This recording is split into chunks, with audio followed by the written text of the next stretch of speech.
సౌదీలో సముద్ర స్నానం అంటుందేంట అనుకుంటున్నారా? అవునండి. మీరు విన్నది కరెక్టే. అదే మనం మన ఊరుల్లో ఉంటే ఎంచక్కా ఈ కార్తీక మాసంలో చాలా వనభోజనాలకి వెళ్ళేవాళ్ళం. కానీ మనకు సిటీలో అలాంటి ఆప్షన్స్ ఏమి ఉండవుగా మరి. కనీసం వనభోజనాలు కాకపోయినా బీచ్ భోజనానికైనా వెళ్ళాల్సిందే మరి అని పట్టుబట్టి మరీ బయలుదేరాము. మేము మాత్రమే కాదండి. మాతో పాటు మా ఫ్రెండ్స్ అండ్ వాళ్ళ ఫ్యామిలీస్ కూడా వచ్చారు. దాంతో పాటు ఈ కార్తీక మాసంలో నది స్నానం చేస్తే చాలా మంచిది అంటూ ఉంటారుగా. కానీ ఈ ఎడారిలో మాకు అన్ని సముద్రాలు తప్ప నదులు ఎక్కడుండి చచ్చాయి. మొత్తానికి నదా సముద్రమా అన్న విషయాన్ని పక్కన పెడితే ఈ ప్రవహించేదంతా గంగామాతే కాబట్టి మనస్ఫూర్తిగా మునిగి దండం పెట్టుకుంటే దానికన్నా ఆనందం ఇంకోటి ఉంటుందా చెప్పండి.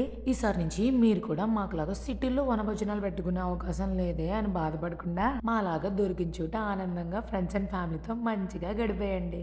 ఆగండి అన్నట్టు చెప్పడం మర్చిపోయాను. ఈసారి మా పోట్లక్ బీచ్ లో కూడా మొదలు పెట్టేశామండోయ్. భోజనాలు అనుకుంటున్నారేమో కాదండి, ఈ స్నాక్స్. నా వంతుగా నేనైతే మురి మిక్చర్ పట్టుకెళ్ళానండోయ్. నేను తీసుకెళ్ళనని కాదు కానీ ఏ మాటకా మాట చెప్పుకోవాలి. మనం ఈ ప్రపంచంలో ఏ దేశంలో ఉన్నా సరే బీచ్ ఇంకా మురి మిక్చర్ ఆ కాంబినేషన్ వేరే లెవెల్ కదా. మీరు కూడా నాకులా ఈ కాంబినేషన్ లవర్స్ అయితే కింద కామెంట్ చేసి లైక్, షేర్ అండ్ సబ్స్క్రైబ్ చేసుకోవడం మర్చిపోకండి. Bye bye.